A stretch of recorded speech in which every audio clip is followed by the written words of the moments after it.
এরশাদের জমানাতেও আমরা তার সাহস দেখেছি রাজপথে। সাহসের সঙ্গে, সঙ্গে তার কৌশল দেখেছি। 111 এর সময় তার সাহস দেখেছি। সাহসের সঙ্গে, সঙ্গে তার কৌশল দেখেছি। আবার সেই যে ২০০৮ থেকে ৯ মানে একদম ২৪ পর্যন্ত তার জীবনে অন্তত ১০ টা মানে ট্রায়াঙ্গেল এসছে। বিপদের যাকে বলা হয় ত্রিভুজ আসছে। ৩ দিক থেকে তার বিপদ। তিনি ক্ষমতায় থাকতেও যেকোনো সময় তাকে মেরে ফেলা হবে, যেকোনো সময় তাকে মেরে ফেলতে পারে, এই আতঙ্ক তাকে তাড়া করেছে। যেহেতু সে মৃত্যুকে খুব কাছাকাছি বহুবার দেখেছে। বহুবার তার উপর আক্রমণ করা হয়েছে। তার উপর যখন ডাইরেক্ট ব্রাশ ফায়ার করা হয়েছে চট্টগ্রামের এরশাদ জমানাতে ২১শে আগস্টের গ্রেনেড হামলাতে, তিনি মৃত্যুকে খুব কাছাকাছি দেখেছেন। তিনি যখন ৩২ নম্বরে থাকতেন, হুসেইন মোহাম্মদ এরশাদ তার যে মানে ওই যে কর্নেল ফারুক, কর্নেল রশিদ, এই যে ফ্রিডম লোকদেরকে দিয়ে ডাইরেক্ট গুলি করিয়েছে সেই ৩২ নম্বর বাড়িতে। ওয়াল আবার দ্বিতীয়বার ছিদ্র করে দেওয়া হয়েছে। তারপরে কিন্তু তিনি ৩২ নম্বর ছেড়ে যাননি। তিনি তার মতো করে সেখানে ছিলেন। ফলে মানে আমার কাছে মনে হয় না যে জীবনের এই প্রান্তে এসে সে খুব ভীত সন্ত্রস্ত হবেন, ওখানে আরাম আয়েশে থাকবেন, জাতির সঙ্গে প্রতারণা করবেন, নট লাইক দ্যাট। তিনি যেটা বলেছেন আমি বিশ্বাস করি, এবং তার এই সিরিয়াসনেসটাকে যদি সরকার হেলাফেলা না করে, সরকার যদি সিরিয়াসলি গ্রহণ করে এবং সেইভাবে আইদার তাকে ওয়েলকাম জানাতে হবে অথবা তাকে বাধা দিতে হবে। কিন্তু যদি আপনি কিছুই করলেন না, নাকে তেল দিয়ে ঘুমালেন, এক সকালবেলা এসে আপনি ঘুমিয়ে আছেন, এখন ঘুম থেকে জেগে দেখবেন শেখ হাসিনা আপনার চোখের সামনে, আপনার তো মুহূর্তের মধ্যে কাপড় চোপড় নষ্ট হয়ে যাবে। আসসালামু আলাইকুম দর্শক, আমি আতিক রহমান পূর্ণিয়া আপনাদের স্বাগত জানাচ্ছি পূর্ণিয়ার ইউটিউব চ্যানেল এবং ফেসবুক পেজে। আমাদের এই আলাপচারিতার অনুষ্ঠান খোঁজ খবরে আপনার পর্দায় দেখতে পাচ্ছেন আপনাদের সবার পছন্দের মানুষ, আমার পছন্দের মানুষ, আমার কাছে কথার জাদুকর গোলাম মাওলা রনি, রাজনীতিবিদ, বিশ্লেষক। রনি ভাই আসসালামু আলাইকুম। রনি ভাই, আপনার কাছে প্রশ্ন তোলাটাও আমার জন্য একটু অন্যরকম অভিজ্ঞতা। যাই হোক, তাও তো শুরু করতে হবে। আমার হেডলাইনই হচ্ছে আজকে মুখোমুখি গোলাম মাওলা রনি, কেমন দেখছেন আজকের বাংলাদেশ? এই যে শেখ হাসিনা পরবর্তী, ডক্টর ইউনূস পরবর্তী আজকের বাংলাদেশ আপনি কেমন দেখছেন? প্রথমত হলো যে যদি আপনি আল্লাহর বান্দা হিসেবে নিজেকে মনে করেন যে আমি আল্লাহর বান্দা, তাহলে আপনাকে ওয়াম্মা বিনিয়ামতে রব্বিকা ফাহাদ্দিস, অর্থাৎ আল্লাহ যে নিয়ামত দিয়েছে সেটা শুকুর গুজার করতে হবে। তো আজকের এই সময়টাতে আপনার সাথে কথা বলছি, আল্লাহ বেঁচে রাখছে, বাঁচিয়ে রাখছে, শরীর স্বাস্থ্য ভালো আছে, আলহামদুলিল্লাহ। কিন্তু আপনি যদি আমাকে বাদ দিয়ে আমার বাইরের যে অফিস আছে, আমার স্টাফ আছে, আমার আত্মীয় আছে, সব দেখি, ইনক্লুডিং ইউ, আপনাকে যদি আমি যে এখন এখানে দেখি, আমি সেখানে কোনো আশার আলো দেখতে পাচ্ছি না। আপনার সঙ্গে আমি কথা বলবো, আশেপাশের লোকের সঙ্গে কথা বলবো, কথা বলতে আমার ভয় লাগছে। মনে হচ্ছে যে একরাশ বেদনা, সমস্যা, আশঙ্কা, আতঙ্ক, এবং এই লোকগুলো বোধহয় ভালো নেই। ভালো নেই যখন সে বাজারে যাবে, সে যে নির্দিষ্ট আয় করছে, সে আয়ের সমপরিমাণ সে ব্যয় করতে পারছে না, তো পণ্যমূল্য কিনতে পারছে না, রাস্তাঘাট তার জন্য নিরাপদ হচ্ছে না, বিদ্যুতের দাম বেড়ে যাচ্ছে, সীমান্তে গোলাগুলি হচ্ছে, সরকারের মধ্যে যারা কর্তা ব্যক্তি তাদের দিকে তাকালে যে ধরনের একটা আস্থা বিশ্বাস হয় সেটা দেখা যাচ্ছে না। চারিদিকে মব নতুন করে শুরু হয়েছে, আবার ওই যে যে আওয়ামী লীগ চলে গিয়েছিল সে আওয়ামী লীগ আবার ফিরে আসার জন্য হুমকি ধামকি দিচ্ছে। তারপরে কি বলবো, হাজার হাজার সমস্যা। সেই সমস্যাগুলো যদি একত্র করেন তাহলে আপনি ১ ঘন্টা পরে, ১ দিন পরে, ১ সপ্তাহ পরে, ১ বছর পরে আমাদের যে সরকার যেভাবে চলছে তার উপর যে বিশ্বাস এবং আস্থা রাখবো, এটা সত্যিকার অর্থে একটা মেডিটেশনের ব্যাপার। খুব উচ্চ মাত্রার বা উচ্চ মার্গের যদি মেডিটেশন না থাকে, এই একটা বিরাট ব্যাপার। রনি ভাই, আপনিও আওয়ামী লীগ প্রসঙ্গ তুললেন। আওয়ামী লীগ প্রসঙ্গে গেলে বলতে হয় যে গত এক সপ্তাহে কিছু নতুন ডাইমেনশন দেখা যাচ্ছে। আওয়ামী লীগ হঠাৎ করে মিছিলের পরিমাণ বাড়িয়ে দিয়েছে, বিশেষ করে তাদের ছাত্র সংগঠন যেটা, সেটাকেও বলতে হয় তখন নিষিদ্ধ ঘোষিত ছাত্র সংগঠন ছাত্রলীগ, তাদের প্রচুর মিছিল হচ্ছে এবং নোয়াখালীতে তাদের মিছিলের লোক সংখ্যা দেখে পুলিশ পিছিয়ে গেছে। সেই নোয়াখালীতে আবার এই আওয়ামী লীগ ছাত্রলীগের হাতে ক্ষমতাসীন দল বিএনপি মার খেল। কোন দিকে যাচ্ছে এই আওয়ামী লীগ সংক্রান্ত? আদতে কি নিষেধাজ্ঞা উঠবে নাকি এটা একটা সংঘাত সংঘর্ষের দিকেই যাবে? না, প্রথমত যে কোনো মানুষের ভয় এবং আতঙ্ক একটা নির্দিষ্ট সময় পর্যন্ত কাজ করে, এরপর আর কাজ করে না। আওয়ামী লীগের ভয় পাওয়ার যে বিষয়টি ছিল সেটি হয়তো বড় জোর ৬ মাস বা ১ বছর পর্যন্ত কাজ করেছে। এখন আওয়ামী লীগের পতনের প্রায় ২ বছর চলে আসছে। তাদেরকে যে কোনোভাবে আপনাকে এই সমাজে টিকে থাকতে হবে। আপনাকে জামাত হতে হবে, আওয়ামী লীগের লোকজন যদি জামাতে যোগ দেয়, বিএনপিতে যোগ দেয়, সেভাবে থাকতে হবে, অথবা তাদেরকে গলায় দড়ি দিয়ে মরে যেতে হবে, অথবা তাদেরকে আওয়ামী লীগ করে বেঁচে থাকতে হবে। এই সমাজে তো মানুষ হিসেবে আওয়ামী লীগের প্রায় 6 কোটি মানুষ সারা বাংলাদেশে। এই 6 কোটি মানুষকে তো আপনি একসাথে মেরে ফেলতে পারবেন না। তো আবার অন্যদিকে আপনি তাদের যে রাজনৈতিক অধিকার, মানুষ ডাল ভাত খাওয়ার পরে, অর্থাৎ অন্ন বস্ত্র চিকিৎসা, এরপরেই মানুষ যেটা চায় সেটা হলো তার রাজনীতি করার অধিকার চায়, কথা বলার অধিকার চায়, তো মেলামেশার অধিকার চায়। তো সেই জায়গাটাতে তাদের 6 কোটি মানুষের যে পুঞ্জীভূত প্রেম ভালোবাসা একটা দলকে কেন্দ্র করে, তাদের যে বিশ্বাস, তাদের যে অদম্য আকাঙ্ক্ষা, এটাকে তো রাষ্ট্রকে ধারণ করতে হবে। রাষ্ট্রকে ধারণ করতে হবে, সে ধারণ করার জন্য আপনি কিভাবে করতে পারবেন? তাদেরকে একটা স্পেস করে দিতে হবে। সেই স্পেসটা তাদের নিজের রাজনীতি করার ক্ষেত্রে হোক, তাদেরকে ভিন্ন রাজনীতিতে প্রতিষ্ঠিত করা হোক, সামহাও তাদের সেই 6 কোটি মানুষের রাজনৈতিক আকাঙ্ক্ষা সেটাকে অবদমিত করে রাখা যাবে না। তো দুর্ভাগ্যজনক হলো সত্যি যে ইউনূস সরকার এবং বর্তমান সরকার অনেক কিছু চিন্তা ভাবনা করছেন, ফ্যামিলি কার্ড চিন্তা ভাবনা করছেন, ইউনূস সরকার সংস্কারের কথা চিন্তা করেছেন, কিন্তু 6 কোটি মানুষের যে রাজনৈতিক চিন্তা, এটাও যে একটা জাতীয় সমস্যা। এবং 6 কোটি মানুষ যদি ফু দেয়, এই 6 কোটি মানুষ ফু দিলে যে একটা সাইমুম তৈরি হয়ে যেতে পারে, একটা মরু ঝড় তৈরি হয়ে যেতে পারে, একটা কালবৈশাখী তৈরি হয়ে যেতে পারে, এটা এই কর্তা ব্যক্তি যারা ক্ষমতায় বসে আছেন তারা কখনোই অত সিরিয়াসলি নেননি। ফলে কি হলো, আওয়ামী লীগের লোকজন যারা আছে তাদের না দেয়ালে পিঠ ঠেকে গেছে। তারা চিন্তা করছে আমরা এমনি মার খাচ্ছি, মরে যাচ্ছি, আচ্ছা ঠিক আছে দেখা যাক কি হয়। তো এই জন্য তারা ওই একটা পিঁপড়াকে আপনি যখন আঘাত করবেন, ও মারা যাওয়ার আগে আপনাকে একটা শেষ কামড় দেবে। তো আওয়ামী লীগের যারা লোকজন আছে তারা এই যে বের হয়ে আসছে, এটা তাদের একটা অভিযাত্রা। সেই অভিযাত্রায় তাদেরকে পরাজিত করতে হবে, অথবা তাদের সাথে লড়াই সংগ্রাম করতে হবে, অথবা তাদের কাছে পরাজিত হতে হবে। এই ৩টা সমীকরণের বাইরে অন্য কোনো সমীকরণ নাই। It is a matter of survival for the fittest. যারা এখানে যুদ্ধ করে লড়াই করে টিকে থাকতে পারবে, মূলত তারাই টিকবে। এখন কে টিকবে এটা সময় না হলে বলা যাবে না। আওয়ামী লীগের সভাপতি শেখ হাসিনা উনি ফিরে আসার কথা বলছেন। কেউ কেউ বলেন যে এটা নেতাকর্মীদেরকে চাঙ্গা করার কথা, আবার কেউ কেউ বলেন না সত্যি হয়তো ফিরে আসবে। আপনার কাছে কি মনে হয়? না না, আমি তো তাকে মানে যে নেতাকর্মীকে চাঙ্গা করার জন্য তার এই কথা বলার দরকার নেই।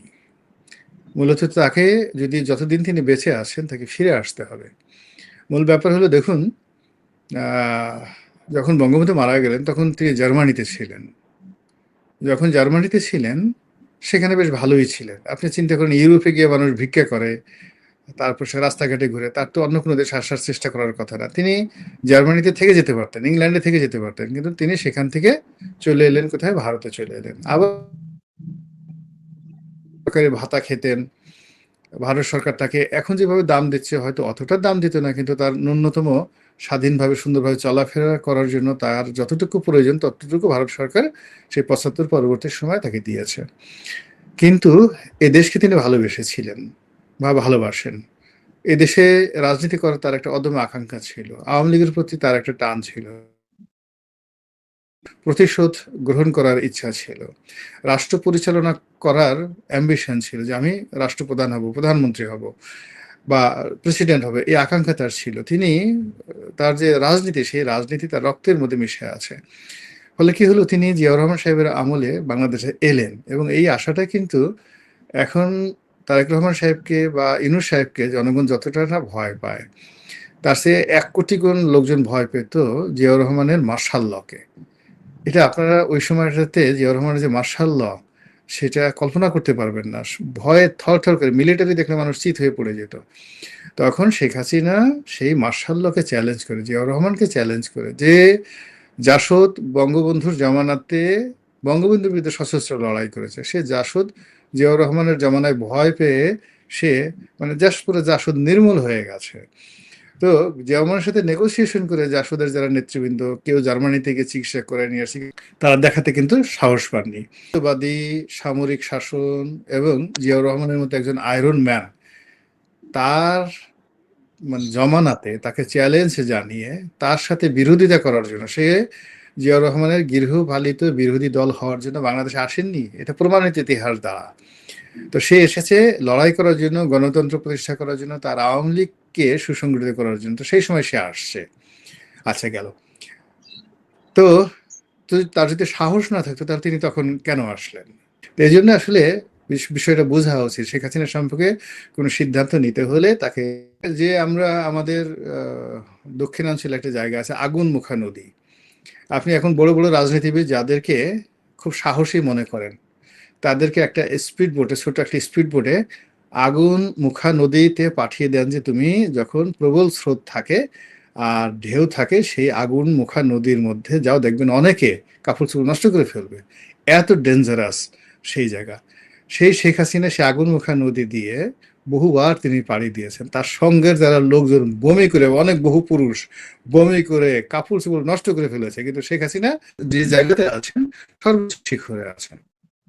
এখানে তাকে তুচ্ছ তাচ্ছিল্য করা বা তার কোন একটি কথাকে কথার কথা নেওয়া, এটা আমি মনে করি যে সুবিবেচনাপ্রসূত হবে না। আচ্ছা, রবি, আমি আর দুইটা ছোট ছোট সাবজেক্ট দিয়ে আজকে আলোচনা শেষ দিকে চলে যাব।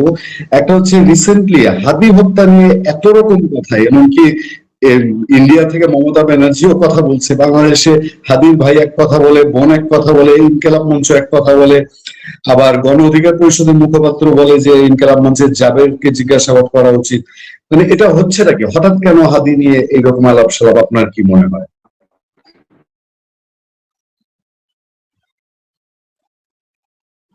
বুঝতে পারিনি যে এখানে এরকম একটা নির্বাচনের সময় এত একটা হত্যাকাণ্ড ঘটলো কেন। তিনি রাজনীতিতে তেমন কোনো গুরুত্বপূর্ণ ব্যক্তি ছিলেন না, এবং একজন প্রার্থী যেভাবে তিনি প্রচারণা চালাচ্ছিলেন, আমাদের কাছে মনে হতো বড় জোর 5-10 হাজার ভোট হয়তো তিনি পেতে পারতেন। তো সেখানে তাকে হত্যাকাণ্ড ঘটানো হলো এবং দায়ী করা হলো বিএনপিকে এবং মির্জা আব্বাসকে। কিন্তু পরবর্তীতে এই ঘটনা নিয়ে যে নাটকগুলো তৈরি করা হলো এবং যে পরিবেশ পরিস্থিতি তৈরি করা হলো, তখন আমরা বুঝতে পারলাম যে এই হত্যাকাণ্ডের পিছনে একটা বিরাট চেইন কাজ করছে, এবং একটা পরিবেশ পরিস্থিতি অর্থাৎ দীর্ঘকালীন ডক্টর মোহাম্মদ ইউনূস ক্ষমতায় থাকবেন এবং হাতি হত্যাকাণ্ডকে তিনি একটা ইনস্ট্রুমেন্ট হিসেবে ব্যবহার করতে পারেন, এই সন্দেহ তখন অনেকের মনে দানা বেঁধেছিল।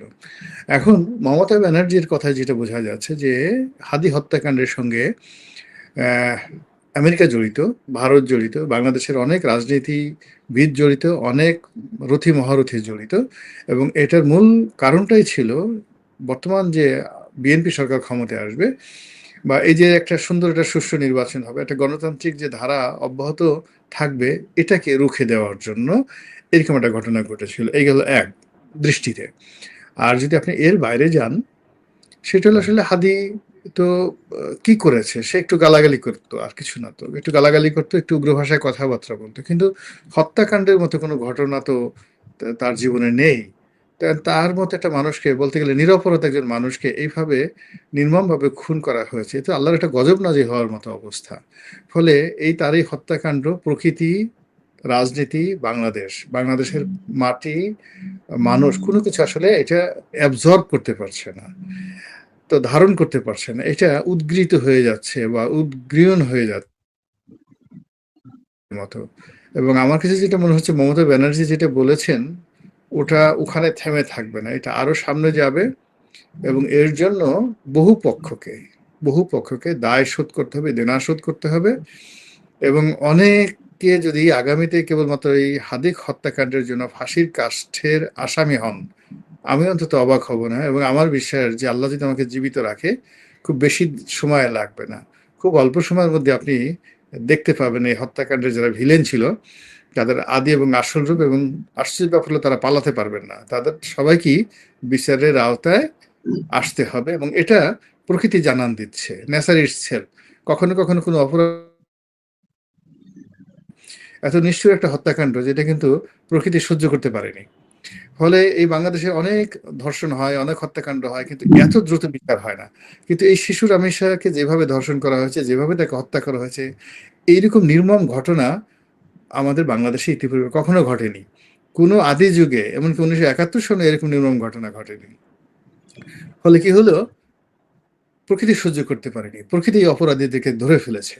আর এখানে ধরেন আইন শৃঙ্খলা রক্ষাকারী বাহিনী, প্রধানমন্ত্রী বা অন্যান্য যারা আছে, এরা ন্যাচারালি এর সঙ্গে কমপ্লাই করেছে। ফলে still, if you trust in God, believe in Islam, আপনি যদি ধর্ম কোনো বিশ্বাস করেন, তাহলে আপনি মনে করবেন যে অনেক কিছুই আপনি আসলে করতে পারবেন না, দেয়ার আর সামথিং এখানে একটা বাধা আছে। তো সেক্ষেত্রে এই যে হাদির হত্যাকাণ্ড, এটা তো আল্লাহ দেখেছেন কে হত্যা করেছে, কেন করেছে, কি কারণে করেছে। এই জমিনে যদি এরকম একটা নির্মম নৃশংস হত্যাকাণ্ডের বিচার না হয়, আবার সেই হত্যাকাণ্ড আপনি মারলেন, মেরে আবার আপনি নাটক করলেন, আপনি কাঁদলেন, আপনি অভিনয় করলেন, এত কিছু করলেন। মুনাফিকের একটা মানে সীমা পরিসীমা আছে। তো যার জন্য এই বিচারটা প্রকৃতির জন্য অনিবার্য হয়ে পড়েছে এবং এটা হবে ইনশাল্লাহ। ভাই, সবশেষ আর দুইটা প্রশ্ন একসাথেই করে দিই, আপনি যতটুকু সংক্ষিপ্ত সময় শেষ করেন। সেটা হলো, এই যে দল বেঁধে সাবেক তত্ত্বাবধায়ক সরকারের, ইউনূস সরকারের 5 উপদেষ্টা সবাই বলে কিচেন ক্যাবিনেট ছিল, আমি ছিলাম না সেই ক্যাবিনেটে, এইটার মর্মার্থটা কি? আর বিদ্যুৎ কি বর্তমান এই যে বিএনপি সরকারের জন্য একটা কুফা নাকি? কারণ গত সরকারের সময়ও যখন 4 দলীয় জোট সরকার, তখনও বিদ্যুৎ ভোগাইছে এবং তারেক রহমান সাহেবের উপরে বিদ্যুৎ সংকট নানান অভিযোগ উঠতো। এবারও আসার পর থেকে মানুষ বিদ্যুতের জন্য ত্রাহি ত্রাহি অবস্থা। এটা কি কুফা লেগে গেল বিএনপির জন্য? সব এই দুটা আচ্ছা, প্রসঙ্গ দেশে। আমি একটা বলি শুনুন। মানে বিএনপির দুটো জমানা, অর্থাৎ জিয়াউর রহমানের জমানা এবং 1991 সালে বেগম জিয়ার জমানা, এই দুটো জমানা ওয়ান অফ দ্য ফাইনেস্ট সময়। এবং আপনি দেখবেন প্রকৃতি বিএনপিকে সহযোগিতা করেছিল। তখন ঝড় বৃষ্টি,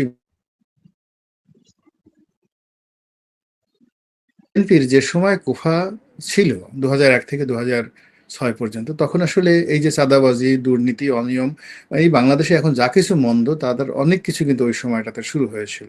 ফলে এই কুফা যদি বলেন তাহলে আপনি মনে করবেন যে এই সরকারের মধ্যে অনেক লোক আছে যাদের চিন্তা ভালো না, দেয়ার ব্যাড থিঙ্কিং, যাদের আমল ভালো না, একিন ভালো না, এবং যারা এই অনেক কিছু করতেছে। ফলে এমন কিছু সমস্যা বিএনপির সামনে আসবে যদি তাদের চরিত্র খারাপ হয়, যদি তাদের মনের মধ্যে কোনো ভালো চিন্তা না থাকে, যদি তারা মানে এই দেশ এবং দেশের মানুষকে ভালোবেসে নিজেদেরকে সংযত করতে না পারেন, তাহলে একটার পর একটা সমস্যা আসতে থাকবে এবং নিজেদের ভারী তারা নিজেরা পড়ে যাবে।